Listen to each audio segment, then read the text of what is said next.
and welcome back to Tales from Antiquity and the Modern Age with Pragmatic Perfection. I'm your host, Austin, and today I got, you guessed it, another tale from Aesop for you.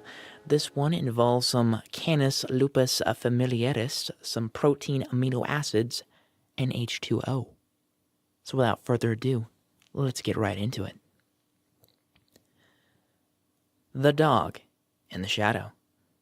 A dog, crossing a bridge over a stream with a piece of flesh in his mouth, saw his own shadow in the water and took it for that of another dog, with a piece of meat double his own in size.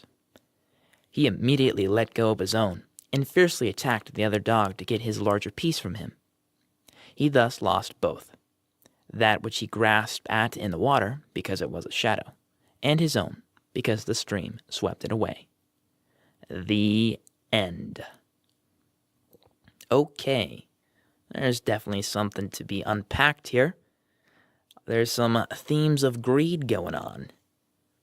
But before that, there's actually kind of a little something I'd like to point out, which caught my curiosity, is that the dog saw the shadow in the water. And I was thinking, okay, we kind of have our own equivalent of that nowadays with animals or pets, maybe seeing themselves in a household mirror.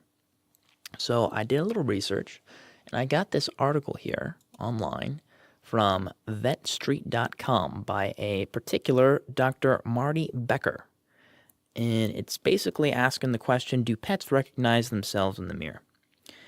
And they were saying, this article says, overall, that it's a very important part of development for human kids, especially around 18 months old, that they're able to, it's typically that's the age when they're able to recognize themselves in the mirror, and that's a very important sign of the maturation process. But they also go on to say here that there's a few animals that are able to do this as well. They call it currently only among higher primates such as dolphins, orcas, elephants, and surprisingly, European magpies. Now, I'd kind of like to be curious. I'd be curious to see how they tested that with dolphins and orcas. That piques my interest, to say the least. But they don't specifically mention dogs and cats here, which seems to be following the same narrative that Aesop has laid out, that the dog saw something, but he didn't recognize it as himself. Whereas I guess this was a story about a dolphin with a fish in his mouth and he happened to come across some mirror in the ocean, he might have been like, hey, looking good today. Yeah. Oh, yeah. Okay, I'm getting off topic here, but you get what I'm saying. So it's interesting that even way back when, Aesop seemed to know that this was the case.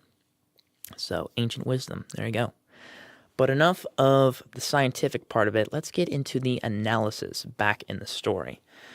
So the dog seems to be suffering from a bit of a case of greed, that he has already a piece of meat, doesn't say what kind of meat, but it's a piece of flesh in his mouth, but he sees in this shadow, which he thinks is another dog, a piece that is larger.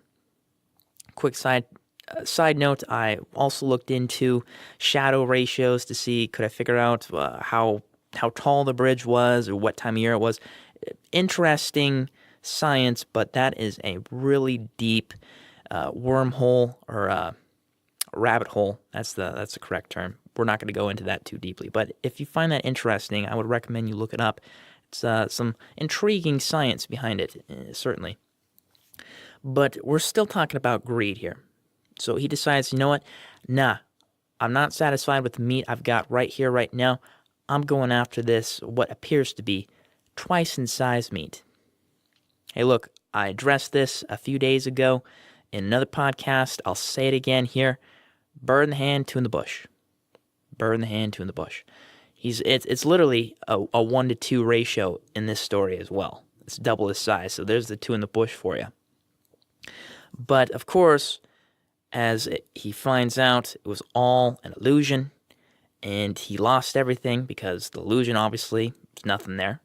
Got a mouthful of air and water. And he lost his real meat. So it seems to me that the greed, you could almost say it causes you to act impulsively and irrationally. Now, we can talk about the morality of it. you could say in a human context, yeah, trying to take something that belongs to someone else, that's immoral. I think most people would probably agree with that. But this is in the context of the animal world, a dog specifically. It doesn't say what kind of dog, doesn't even really say if it's a domestic setting, which you would expect creatures to be more domesticated, so to speak. Now, you could say, oh, well, there's a bridge. Well, okay, maybe that hints that it's a more domesticated setting in an urban area with a bridge, but at the same time, a bridge could be anything. It could be a log over water, so this still could be a very wild setting. And if it's a wild setting, then you're more kind of living by the rules of the jungle, and that gets into a more gray area of morality. Because in the rules of the jungle, it is survival of the fittest. Now, being survival of the fittest, or if you're operating in a survival of the fittest paradigm, then yeah, you want every advantage you can possibly get. Now, with our human culture, we have society and morality and whatnot. You can call those constructs whatever, but they're here now.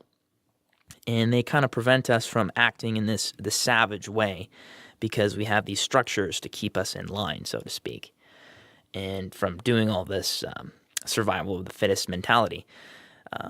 There's still some aspects of it here and there, but it's much more toned down. But out in the jungle, no, it's in full force. So this dog would technically be pursuing his rational best interest to get as much meat as possible. Let's say like he's a wolf. A wolf is a dog, that would work. But here's the thing. Yeah, he's trying to, be certain survival of the fittest, like we're saying. He's kind of greedy, but he's not being smart about it. So before I go on, I'm going to say I'm not advocating to be immoral or steal people's stuff, but let's just say hypothetically, if we were to follow this trail out to its logical ends, what would we do in this situation if this was us in that particular set of circumstances? Yeah, he wants it, but you gotta be smart about these things.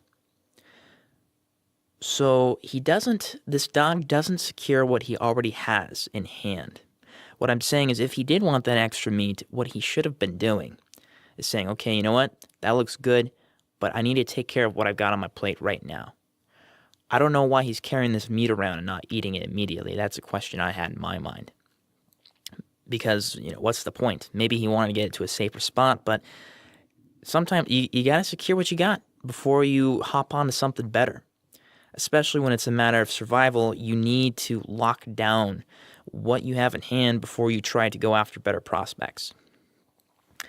So that's kind of my analysis on that.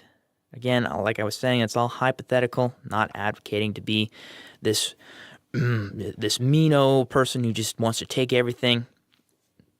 We're humans. We can make the decisions of being moral, but that was just kind of going off and seeing what would we do if that was an animal situation in the jungle, by living by the jungle rules.